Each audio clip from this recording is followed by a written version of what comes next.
Hi everyone, and welcome to Travel Truths, which is Selling Travel's new video series, which sees us asking some well-known industry people the destinations that have inspired them throughout their lives.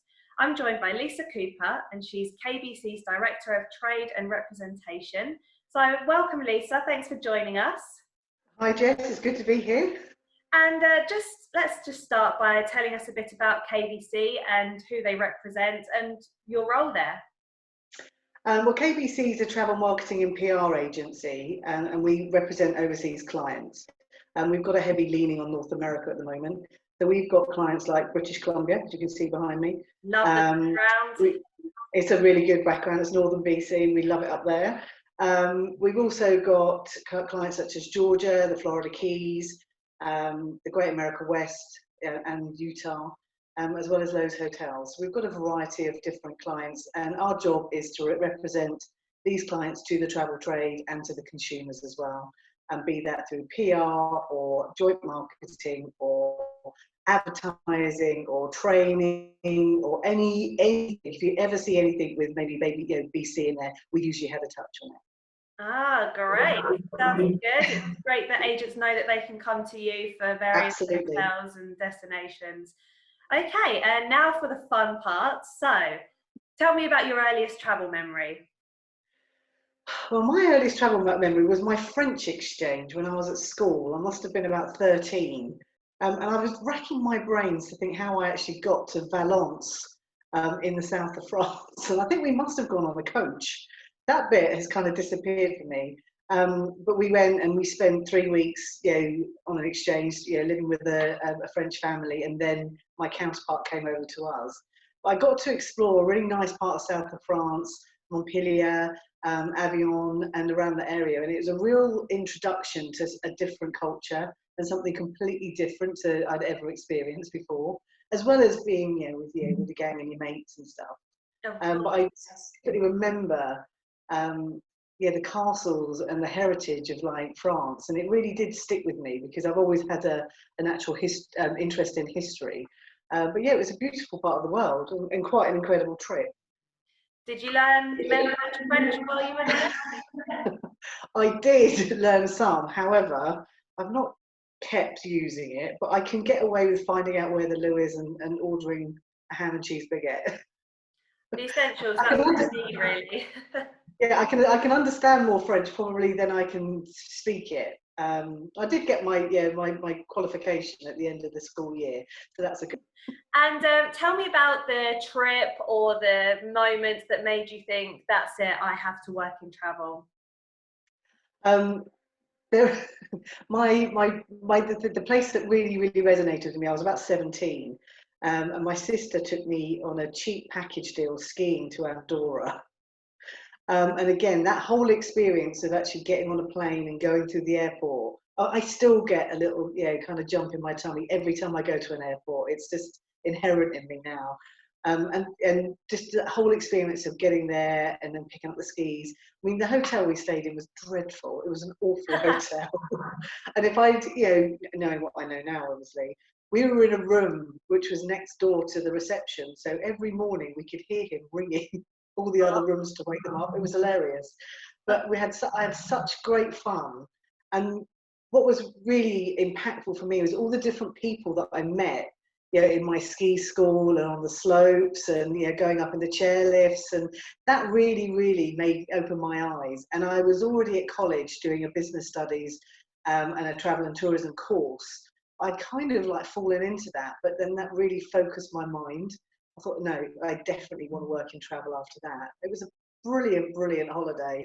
And again, it was the whole experience of working, seeing a rep play, a holiday rep, and seeing what they did and how they looked after us and how they sold you all of the ancillary products and stuff. But I've never had the opportunity to work with Andorra again. It was a beautiful part of the world. And again, where it's just nestled in between kind of like Spain and France, it's just lovely. But yes, would I go back? Absolutely. I want to see the change. Yes, definitely. And is there a place that you always return to, or do you tend to be one of those people that says, tick that off, onto the next place? Well, I'm a kind of bit of each, but Italy absolutely has my heart. I went to Italy for the first time probably about 13 years ago for a friend's wedding in Lake Garda. And again, that was all very super Beautiful. exotic. I mean, it was just stunning. And while we were there, we stayed up there. I went with my husband and my stepchildren, and we got the train down to Venice. That's my Venetian mask, by the way. Ooh. It's gorgeous. It's incredible. It's a really lovely, it's so artistic, but having the opportunity to see the lake and Lake Garda, all its beauty, and then experiencing the Italian drivers, that was crazy. And then going down and getting the train into Venice and going to Venice for the first time. We then followed that up the following year. We went to Rome, and this Rome, I have a bit of a thing for pop-up maps. So Every time, I love a city break, and I've been lucky enough to go to a lot of places. New York. I won't go through the whole collection. I've probably got about 20 odd. But again, the city break, as an aside, I love a city break because I think it's so exciting. You get in, you can plan, you can get to do as much stuff as possible. And these little maps are actually really, really cool because you stick them in your back pocket and then you open it up and it's got all of the information in there. And I think it's just brilliant. But yeah, Rome was then our second visit to Italy. What an amazing place. That was it. Lake Garda first, Venice. Oh yeah, I was quite impressed with Venice. It's very, very busy at the time. And then Rome just took my heart. And I would go back to Italy every year if I could. Yeah, I think Italy is one of those places that the whole country varies so much, doesn't it? I think we've actually probably been, we've been all over. We've been to Sicily. We got married in Sorrento on the Amalfi Coast. Oh, beautiful! Get married. I know, it was incredible. It was a truly fantastic experience, and we kind of anticipated that we would go and have just immediate family, and then suddenly we had all friends go, no, we're coming, and all these couples with like young children going, yeah, dirty weekends. It was brilliant. And holiday. It was a free holiday. It was just an incredible experience, and just again a beautiful part of the world, and the history down there is remarkable. So I've been to Sicily twice as well. I've been to Florence. I've been to Pisa. I've been up to Lucca. I've been all over. What surprised you the most? Do you know? I know. I'm going to say this. We look after Utah as a state, and I went to Utah last year. I celebrated a significant birthday and did a big trip, and it included going in from the north part of Utah all the way through to all the national parks, and it absolutely blew my mind. I went in as a salesperson knowing what to expect, but I've never been anywhere that I've said wow, and a few other expletives as well, so many times. The diversity of the landscape, as you go in from the north and you do the Yellowstone Loop, it's green, it's lush, you're driving through mountains, it's beautiful. Then you come down into Salt Lake City, which is bigger than I'd ever expected. I knew it was big, when you know these things. Yeah. But then, you've got the Great Salt Lake, which again, a natural phenomenon. And then going out down into the national parks. I mean, you look at the photos and you can see the video footage, and there's been films made, and you think, oh yeah, this amazing natural, orange landscape, but actually getting there, my husband and I, it just makes me go goosey when I think about it, because it's phenomenal. And I don't use the word awesome very often, but it is a truly awesome part of the world, and completely surprised me, knowing that I was going to really enjoy it and what to expect anyway. Yes, I think some of these national parks, especially in the US, I remember going to Yosemite, and it just doesn't look real. The scenery, you see it in some movies and in books and magazines. It just doesn't do it justice. The scale of it there. The whole national park system. I also, on this trip, I mean, Great America West is one of our clients, and so I got to go to Glacier National Park as well up in Montana, and she just is Again, my expectation was, lakes and mountains and all the twinkles, and she brought this so spectacularly. I mean, it was just stunning. And then we went down into Yellowstone, again, Yellowstone itself, with Old Faithful and Grand Prismatic, just like, this is a natural phenomenon. It's just incredible. But I've been to Theodore Roosevelt National Park. I've been to a lot because of the area, and they are quite wonderful, quite amazing, all of them. And I think we're really lucky to be able to look after and represent this part of the world. But to get people there, I think it's the wide open spaces, and then seeing the park within it. It's incredible, and the wildlife that goes with it as well. Oh, really does have the wow factor. totally. And is there a meal or a delicacy that you'd be willing to travel for? Well, I'm kind of torn. I've got two here. I'm going to bring out another pot. This is my little Thai Buddha. Oh, His little fat belly. Thai is my favourite. I would go back to Thailand in a heartbeat for authentic pad Thai. Oh. I mean, the Thai restaurants over here do it, but there's just nothing like being in Thailand eating Thai food. I mean, it's incredible. Just the natural, the freshness, and just also the people in Thailand are so lovely and so friendly. And they're just the way that they look after you when you're there and you're being served, or just even talking to them. It was a fabulous holiday for us. So my little greedy Buddha would be one hand pad Thai. However, I went. My husband and I went to New England a few years back, and we did the fly drive tour. And we went to a little place called North Conway in New Hampshire. And we were just in the mall, actually, going, doing a bit of shopping because we're British and that's what we do. And then we found this little place called Wicked Fresh Burgers.